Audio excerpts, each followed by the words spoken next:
جو لوگ یہ سمجھتے ہیں کہ اسرائیل کی پروڈکٹ کا بائیکاٹ کرنے سے کیا ہوگا، تو ان کو بتاتا چلوں کہ یہ حکمت عملی کسی عام انسان کی نہیں، خود رسول اکرم صلی اللہ علیہ وسلم کی حکمت عملی ہے۔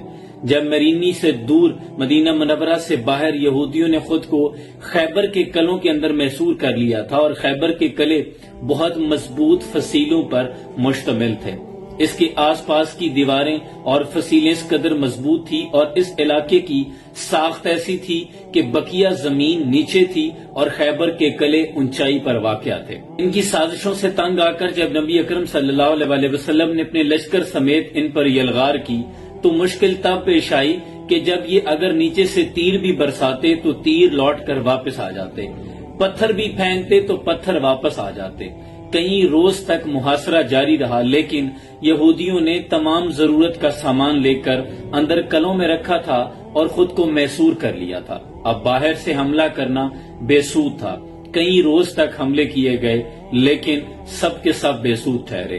پھر نبی اکرم صلی اللہ علیہ وسلم نے یہ حکمت عملی پیش کی کہ یہودیوں کی معیشت کا دار و مدار ان کھجوروں کے باغات پر ہے، جن کو فروخت کرنے کے بعد یہ اپنی زندگیوں میں مگن ہیں، اور ان کے پاس سونا اور چاندی اور زیورات ہیں جن پر ان کی معیشت انحصار کرتی ہے۔ تو رسول اکرم صلی اللہ علیہ وسلم نے کھجوروں کے ان درختوں کو کاٹنے کا حکم دیا۔ جب کھجوروں کے وہ درخت کاٹے گئے تو پھر یہودیوں کے حوصلے پست ہونا شروع ہوئے۔ پھر وہ آپس میں چین گوئیاں کرنے لگے کہ اگر یہ درخت ہی ختم ہو گئے تو پھر یہاں رہنے کا کیا فائدہ۔ پھر اس پر بہت سے یہودیوں نے سرنڈر بھی کر دیا اور بہت سے مارے گئے۔ اس طرح رسول اکرم صلی اللہ علیہ وسلم نے حکمت عملی کے ساتھ پہلے ان کی معیشت کو کمزور کیا، ان کے حوصلے پست کیے، ان کی وہ خوشحال زندگی کو تباہ کیا، ان کی کمر توڑی۔ اسی طرح کا ملا جلا تاثر آج بھی ہے۔ آپ اگر اسرائیل کو بد دعائیں دیں تو بد دعائیں وہاں نہیں پہنچ رہی، پتھر بھی ماریں، چیخیں ماریں تو وہاں تک نہیں پہنچ رہی۔ وہ مضبوط قلعوں میں ہیں اور عام آدمی کر بھی کچھ نہیں سکتا، اس کے پاس تو وہ ہتھیار بھی نہیں جو فاسفورس وہاں گرائی جا رہی ہے فلسطین پر۔ اگر آپ وہاں جہاد کے لیے بھی جاتے ہیں تو خود فلسطین کے لوگوں کے لیے مشکل کھڑی کر دیں گے۔ لہٰذا آپ کے ہاتھ میں بائیکاٹ کی کلہاڑی ہے۔ یہ تمام پروڈکٹس جو اسرائیل کی ہیں یہ ان کے وہی کھجوروں کے درخت ہیں۔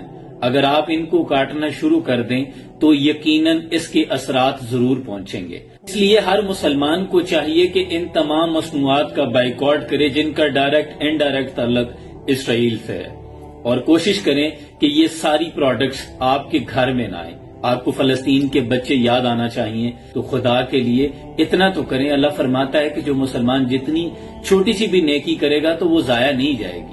کم از کم ہم دل برداشتہ ہو رہے ہیں، گھر بیٹھے دل جلا رہے ہیں، تو اتنا تو کریں کہ ہم ان پروڈکٹس کا ہی بائیکاٹ کر لیں۔ کوئی بھی چیز خریدنے سے پہلے گوگل پہ سرچ کریں، اگر اس کا ڈائریکٹ انڈائریکٹ تعلق اسرائیل سے ہے تو ان تمام پروڈکٹس کا بائیکاٹ کر دیں۔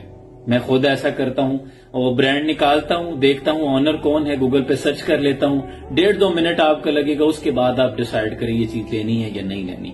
تو یہ ان کے وہی کھجوروں کے درخت ہیں، ان کو کاٹنا شروع کریں۔ اللہ کریم ہماری ان نیکیوں کو بھی ضائع نہیں کرے گا۔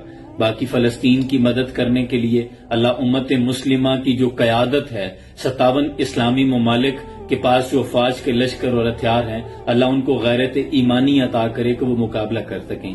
عام انسان اس میں کچھ نہیں کر سکتا سوائے وہ صرف بولنے کے اور دل میں برا سمجھنے کے، اور یہ ایمان کے نیچے والے درجے ہیں۔ چلا پہنچے۔